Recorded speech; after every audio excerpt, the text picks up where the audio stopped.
ഇന്ന് തന്നെ ഡൗൺലോഡ് ചെയ്യൂ. കാണൂ നിങ്ങളുടെ ഫേവറേറ്റ് ഷോസ്.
അമ്മ പഴി പറയുന്നത് കേട്ടാ ഞാൻ വളർന്നത്.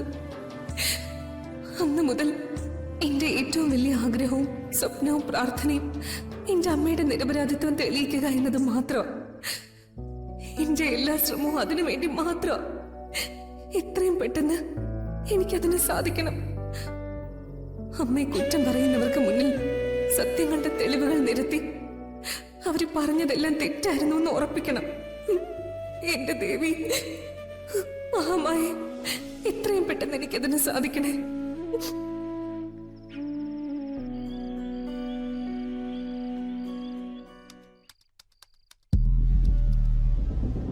എന്താ പൂർണിമയുടെ ഉദ്ദേശം? ചെറിയമ്മ എന്തായി പറയുന്നതെന്ന് എനിക്ക് മനസ്സിലാവുന്നില്ല.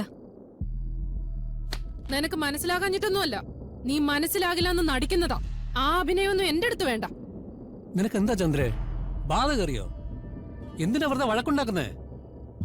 പൃഥ്വി അക്ഷിതയും വിരുന്നിന് പോകുമ്പോ കൊണ്ടുപോകാനുള്ള സാധനങ്ങള് പൂർണിമ വാങ്ങിക്കൊണ്ടുവന്നത് ഞാൻ ചേച്ചിയോട് പറഞ്ഞു.